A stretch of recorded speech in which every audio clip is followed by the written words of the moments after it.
This is the death that recently shook the startup world. Fast closed its doors weeks after damning articles revealed its dark side. And they died as fast as they rose to the top. Months ago, they had raised $168 million and they were taking the world by storm. People loved their marketing campaigns. The company promised to be this one-click shopping solution for everyone. But behind the scenes, Fast was literally seconds away from imploding. And then time ran out. The company shut its doors, and that's that.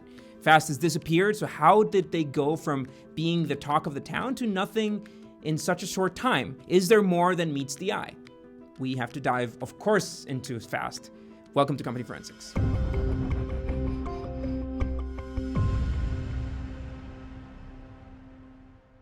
Okay, so this story has two timelines that sometimes move in parallel and sometimes intertwine. It's what we've seen countless times in Silicon Valley and still can teach us a lesson. In early 2022, Fast's CEO, Dom Holland, took to social media to release a sad statement. His company shut down following a series of articles that dug up dirt about him, about his past, and about his startup. He praised himself, and he did credit his employees, but unfortunately, his vision failed to reach the tipping point. And as we dig deeper, we see that it would never do. Fast was a company that wanted to make one-click shopping effortless. Amazon had lost the patents to one-click payments in 2017, leading to hundreds of competitors. And Fast was one of many companies trying to make it big with this technology that was now available to everyone. And I think that was one of the initial problems. There was just too much competition. Big names such as Apple and PayPal, they were all duking it out with small but tough companies such as Bolt and Shopify. And here was Fast trying to outmuscle them all. But how?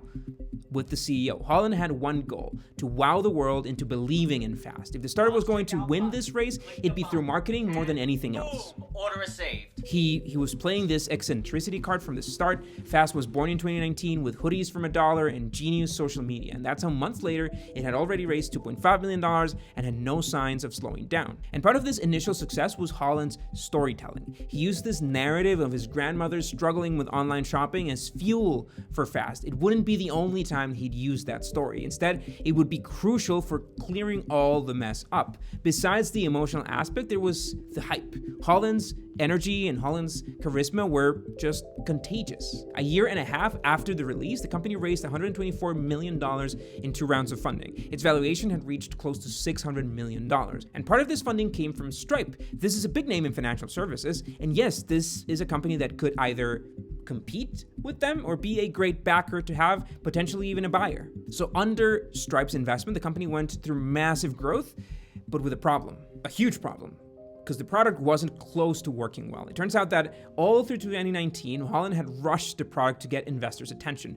And that's nothing new in the startup world. A flawed product at least gives us an idea of what the future can look like. But underneath it all, there were some big red flags. An NPR investigation revealed that he hired engineers from Nigeria to work on the prototype, underpaying them. They were even part of the hype campaigns, attending conferences and wearing Fast merch. But 3 months later, he just fired them on the spot. No warning, no notice. And then he told investors that he just had developed the platform himself. And it seemed that the world believed this story. Silicon Valley loved him because there was nothing new. It was a brash CEO breaking the norm. Plus, as a startup itself, Fast was going through the normal stages of a startup. I mean, it had grown from 2 founders to 90 employees, but then it ballooned to almost 400 employees. There's not a place in the world that has engineers that have worked at companies that have gone from 1 to 1,000 employees in a matter of years. And the reason for this growth is even a source of debate. Some say that it was Stripe's demand, while others say that Holland wanted or needed to project this growth. After all, the product wasn't working. Leaked documents revealed that the company had never been able to overcome many of the challenges they faced on the product side. And Fast was bragging about having tons of companies use their product, but were they actually using it? The clear answer, it seems, it was no. Close to 40% of the surveyed companies who had the product didn't really offer it. The software was hard to implement and even harder to convince businesses to make it visible. And don't get me wrong, Fast was fast when it worked, and the businesses were using it. But this rarely happened. But before I go on, we have to talk about today's sponsor, which is ChurnMogul. So we use ChurnMogul to track our SaaS metrics, our MRR, our churn, our LTV, cohort tables, depending on where the customer came from, and even revenue from our non-recurring side of the business. It's a platform that we love, that we have been using for years because we can see and we can trust the data that it gives us. They're offering up to $600 in credits if you sign up at chartmogul.com/Slidebean. And if your company has under $10,000 in MRR, you can use Chartmogul completely free. So let's get back to the video. Let's face it, it's no mystery that startup culture can go toxic in just a moment. And Fast was no different in the race to grow and meet massive sales goals. Or was it? A Business Insider investigation revealed that sales goals were just completely unrealistic. They were evolving day in and day out, but with a product that didn't work, and they were just impossible to achieve to the team. And the company kept a tight lid, so once information leaked, it reached the employees from the outside in this weird twist of irony. It turns out that Fast was burning through $10 million of cash per month. The media said that this spending was to keep the crazy marketing campaign going, but Holland insisted that most of it went to paying salaries and packages. The problem is that there was good evidence of the contrary. But you have to spend money to make money, right? That was a bit of the problem. Fast wasn't making money. It was only generating an average of $50,000 a month during 2021, which is, we can say we were bigger than Fast, and that's not anybody's secret. Anyway, and most employees inside Fast didn't really know about this. It wasn't until the articles came out that this reality hit. Should they be looking for work? People inside the company were desperate. When word got out that Fast was this train wreck with their financials, many just stopped working and started literally looking for new jobs. Now, employees were of course confused and scared. In the subsequent online meetings, Holland took some heat. One employee was blunt about it. Should we be looking for a new profession? And this is in early 2022. We're talking January, February, March, which is vital for this timeline. And after all, Fast was doing great to the outside world at that time. And these articles came out days after the company announced that it was partnering with Jessica Alba's business. By the way, shameless plug, we did a video about her business. You want to check that out. But anyway, inside, times were tense. Employees started pressuring the company on their bonuses and team offsites. This was on March 25th. And then both Holland and the COO said that it wouldn't happen until they reduced their burn rate. And Holland insisted that Fast wasn't burning $10 million for crazy marketing. Instead, he insisted this was used for salaries and for the team. And to a degree, it makes sense. After all, the company had grown to almost 400 employees in 2 years. So it's not crazy to think that the operation just cost that much, especially if you're not making any revenue. But there's a big question here, which is why didn't anybody actually take action to cut down this burn rate?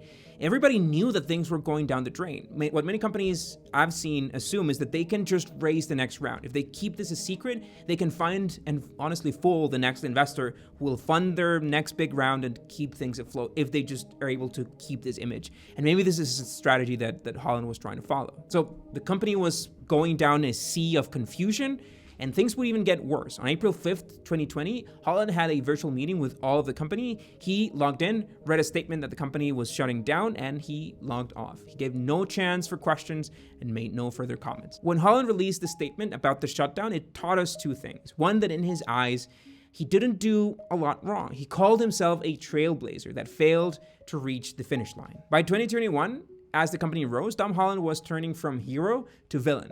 While Silicon Valley loved him, his native Australia reviled him.